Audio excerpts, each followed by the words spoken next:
So Sandy, I'm wondering, because my confusion with the in the terms of talking about power and how you actually get your power back by being able to be accountable and not being in that victim mentality or that helpless mentality.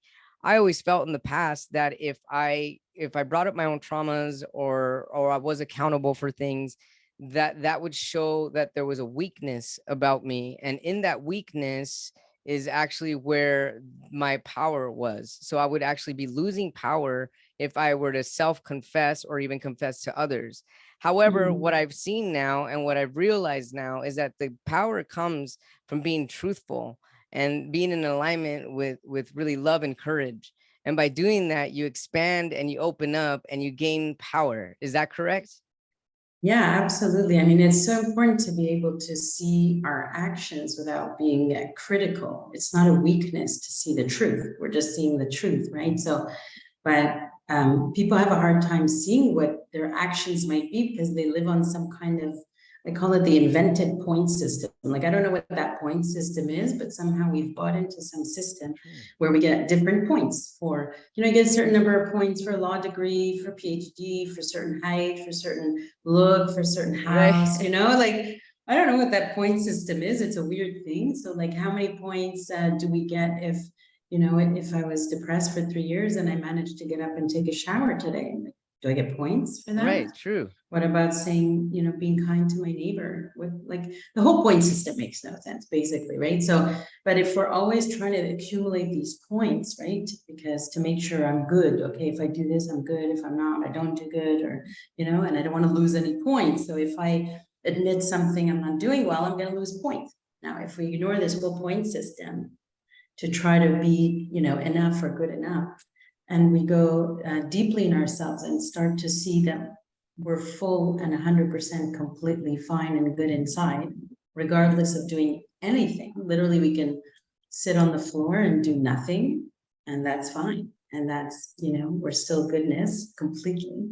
Right. So if we arrive at that feeling of knowing our goodness deeply, regardless of any of that, actions or points or anything like that, then we can see anything. So if you tell me, Sandy, I find that you're doing some interrupting or who knows what, and it's really kind of bothering me because I don't feel I can tell you what I'm feeling, or let's say you tell me something, right? Not critically, but actually you're kind of troubled about something I'm behaving. I might be like, oh, really? Yeah, tell me about it.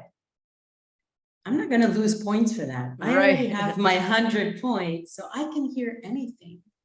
I can learn anything. I can grow from whatever, as opposed to someone who feels they're going to lose points, so they can't, it's harder to see things because it'll diminish them in some way in their mind because they haven't yet felt their fullness, right? To understand that we are not our mistakes. We are not our, what we may be doing this week or next week, or that's not the essence. That's not our essence, right? And so by being accountable and understanding how we participated in something, like, what? I was giving permission, in a way for this to happen, or something that's not putting me down whatsoever. That's powerful because now I see, oh, I'm actually doing things in my life. So now what else can I do differently, better for me, or whatever? So you're a player. You're a player in life. You're a participant of life. You're not just kind of like acting as if you're not in life. We're all participating in our life. We are participating, And then there's a ripple effect too. The minute you start to, I guess, find your fullness, as you said, and when you start finding your fullness, then you're able to radiate wellness or happiness or more light, and people are able to get into that same stream of goodness. Yeah, I think so. And even if you might tell someone something, a boundary or something you're upset about, it won't be a deep attack. It'll be like, hey, I don't want you to yell at me, but it won't be this, you're such a horrible person, in the tone, right? In the tone of voice, because if you're not a horrible person, why would they be horrible? Like, you're the same, right? There's a sameness in the depth. And so even if you might become very strict about behavior, which I try to be myself, with strict about the behaviors I allow in my life for my own well-being, because I won't feel well. Like, I've been there, right? So I know how I feel when I'm not when I allow certain things. So, but still, even with strict boundaries, you can be soft and with the person about it, and yet very strict on the behavior. And that sends them a message too, that, you're all right, you're cool, but your yelling is not cool, right? Right. Separating Exactly. that. Yeah. You said something earlier too. Know your goodness. How does someone begin to know their goodness? I know. Such a weird question. How do you know you do? Well, the first thing is, so I talk about the calculator head. So we often think we are our head or our thoughts, we think that's who we are, or we think we are our degrees, or we think we're a certain title, like a mother, that that's who we are.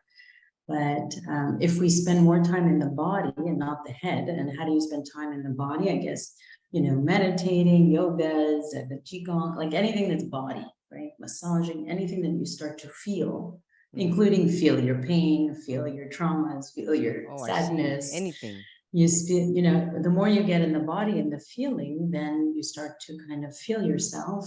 And for me, I find very powerful to do any kind of like heart meditation. So heart chakras, heart this, heart that, just to feel your energy of your heart to open wide. And, slowly you start to realize that there's something deeper here. I'm not just my worries about tomorrow. There's like a me Right. that's a bit deeper, but it's in the body. It's not thoughts.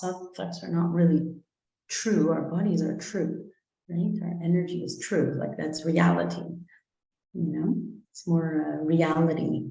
And so we can feel our own energy. So you can call it your heart, your spirit, your soul, your essence. There's a million words that people use to describe themselves in a deeper way that way. And start to feel that and follow it and respect it and trust it and, slowly, slowly, instead of just trusting what everyone else tells you to do or what they think you should do. So you have to start to trust what your inner energy tells you to do because it How does guides somebody you. begin to Yeah. trust? Let's say that they haven't trusted others and they haven't trusted themselves or their decisions for a very long time, and they're Yeah. going inward for the first time, trying to figure out and know their goodness.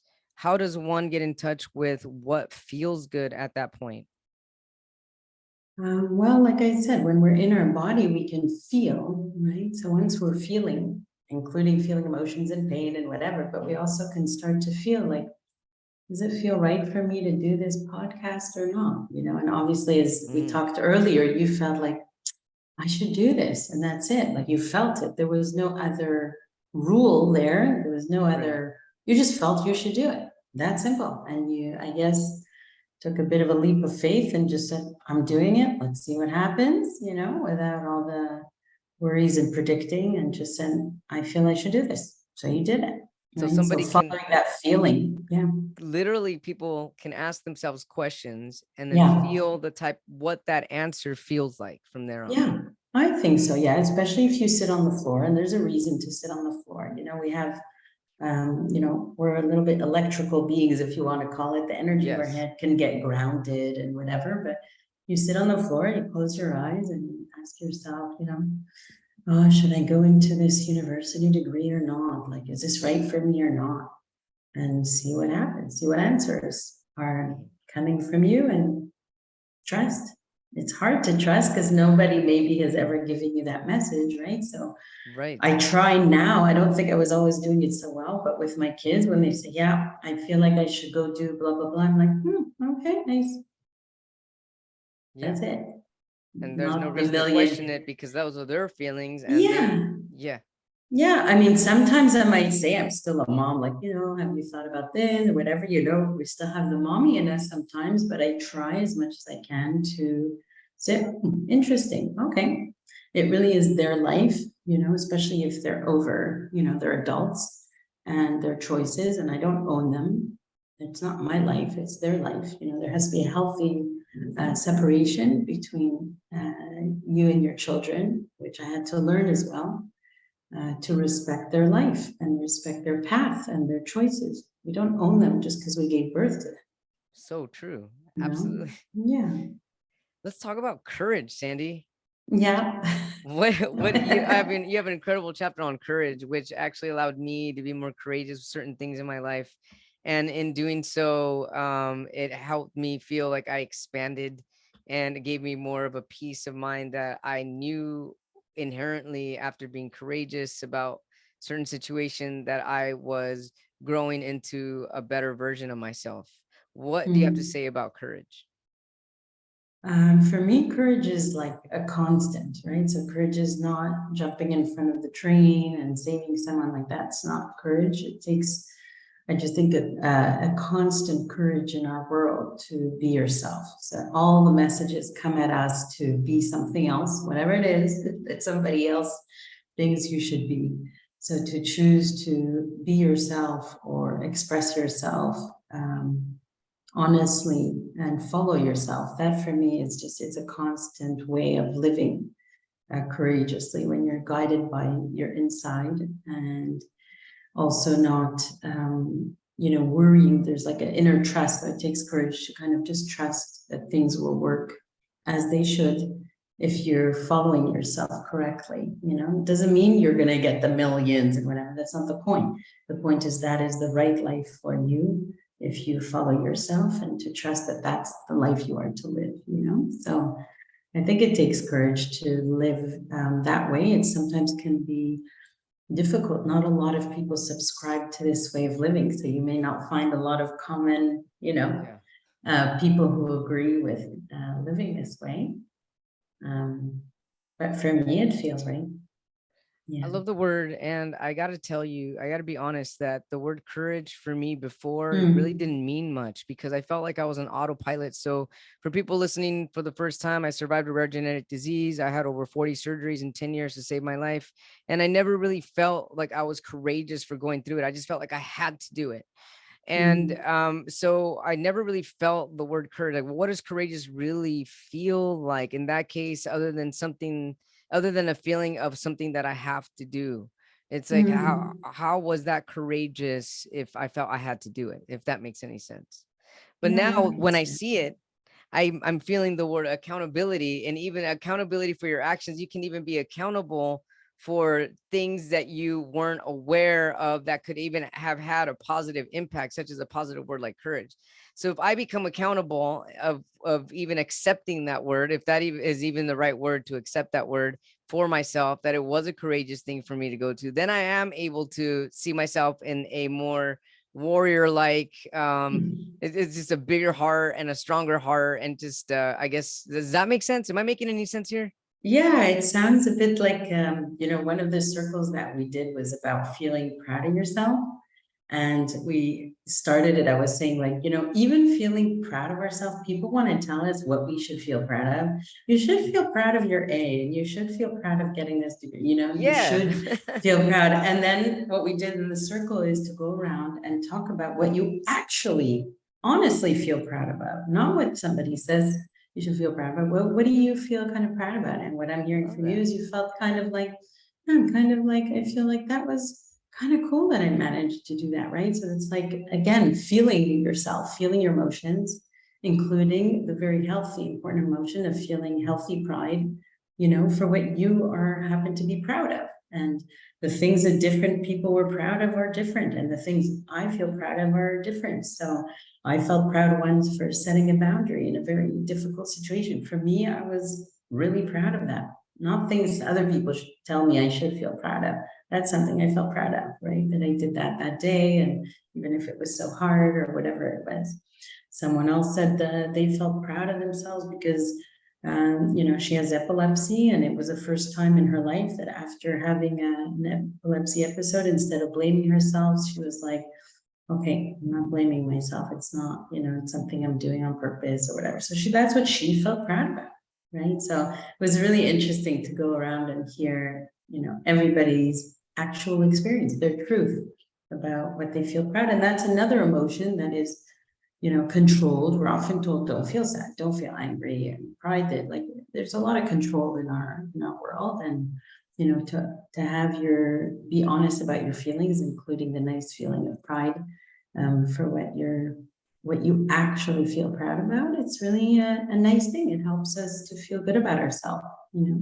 That's so true. I love that. So Thanks for yeah, sharing that. yeah. And you looked quite, you know, you were kind of finding your moment where you felt proud about what you managed to go through and still, you know, be here doing your things. So good for you. Yeah, thank you. Let's talk about opening and expanding. What can you say about opening and expanding? Because it's also an incredible chapter in your book. Well, there's different ways, I guess, the words are used, but you know, the more we're open to other experiences or open to people, then, you know, we're not kind of constricted or limited in the life experiences. So more things become possible. And this opening happens again from, you know, opening the heart space, which often entails feeling old pain, you know, and that's why people avoid going into their heart. I think it's just very painful to do. But then we can overcome pain, and then we're living a bit more heart-centered life. And if you're talking about physically expanding, for sure, many people say, I don't want to say that I know for sure, not for sure, but that our energy, you know, we literally can expand in terms of our energetic aspects when we're more open from that space. I love So that. So, and in expanding our energetic space, it also becomes a domino effect. Because if we open that up, then other people are going to open up, feel your openness, and in doing so, people start to almost heal each other, right? I think so. I think it's self-contagious. Yeah. I think courage is contagious. Courage is contagious. I love that. How Mm. is courage Yeah. contagious?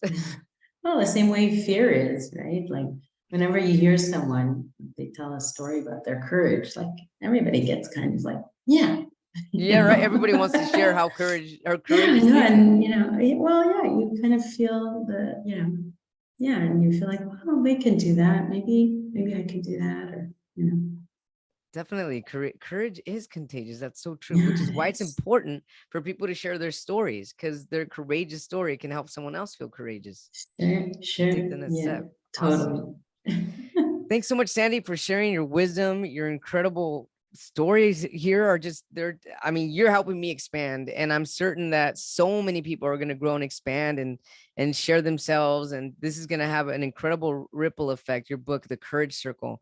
How can our viewers or watchers and our listeners find you and your book? Well, I have a website. Guess what it's called? The The Courage Circle. The Courage Circle. .com, and that's it. I don't do anything else, so that's where people can contact me or join the circles that I do or find the book or whatever they want. One more question, actually. So the title of your book is Sure. called The Courage Circle: How to Live in Truth or Dare. And dare. And truth and dare. Oh, there you go. And dare. Yeah, if it's a So play on our little, you know, truth or dare game when we're truth or young. This is truth and dare. how did that part come up? Well, I don't know. I was thinking of like you when you're young, you know, you want to play truth or dare, and the word truth was so powerful in the book, as well as being daring or courageous. All of a sudden, I was like, well, how to live with truth and dare, not or. Oh, So I don't know. wow. That's how I came. I don't I love it. know. Excellent. Yeah. Sandy Stream, everybody, author of the book, The Courage Circle. If you'd like to get information on her book, you can go to her website at thecouragecircle.com. Thanks so much for being courageous and sharing your story and just being a really incredible light here with the world. Wishing you and your You family an too, incredible. Oh, Lino. thank I you. am right back at you. Thanks so much. And thank you for inspiring me, motivating me. I love it. And I really hope that you just continue with this incredible courage circle, because you're definitely going to help people find inner love and inner wisdom. Thank you so much. And good luck to you, Lino. It sounds like you've been through a hell of a lot and you're still, you know, shining and doing your thing. So good for And I'll you. keep going. Good for you. Thank you so much, Sandy. Take care now. Take care. Bye Good to bye. meet you. Bye.